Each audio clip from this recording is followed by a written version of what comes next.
I know a lot of people, a lot of my neighbors in Oak Cliff and my dad bros. Yeah.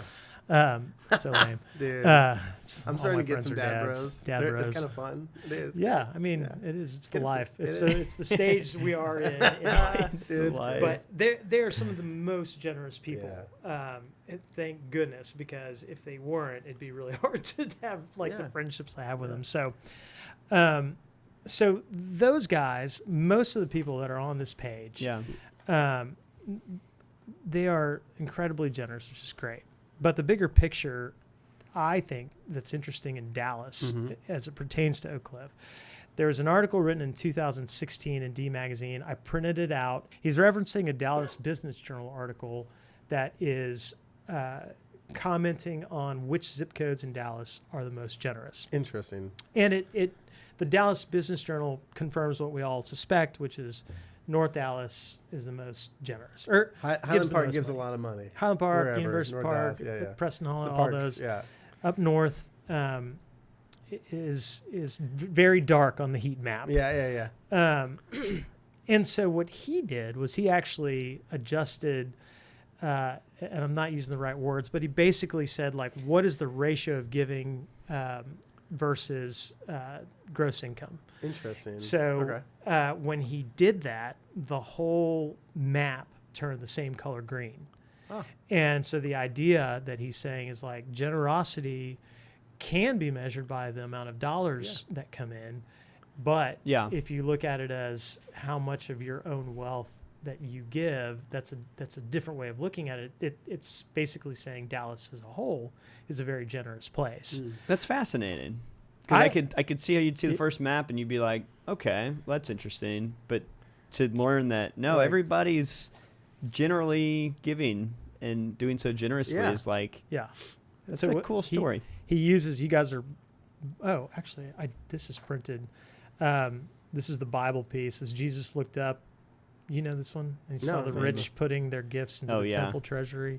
He also saw the poor widow. Yeah, I was thinking about that when Truly, you were I talking tell earlier. you, this poor widow has put in more than all the others. Yeah. So it's actually where my mind went when you were talking about it a minute ago. Yeah, well, that's where he tries to take you in this article. I think it's really interesting. So what's really cool is, Dallas Business Journal confirms, like, North Dallas is the most generous. They give a lot of money. Yeah. And he says, but if you adjust it and make it a ratio, all of Dallas is just as generous, which is a really cool perspective. Now, if you look at this map, and I'm not going to pull it up on the camera, but what I think is crazy is 75208 pops out as light green.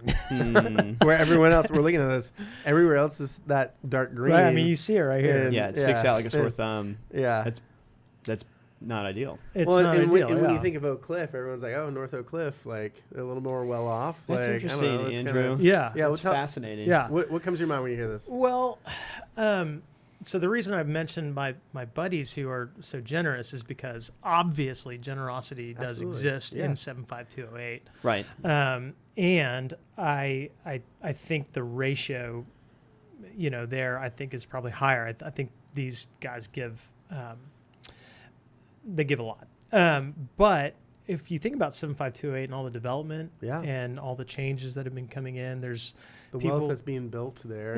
There's people, there's apartments being built for one. So like you probably have to account for the transient nature of people renting and maybe they live here, maybe they live the next time in Uptown or whatever. So there's probably some of that going on.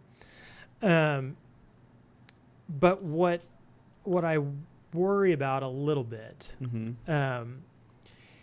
is when I think about my own story, and I have all these names of people who have been building things and listening to the History of Oak Cliff podcast, the episode that you guys did, thinking about what's been rebuilt from the early 2000s.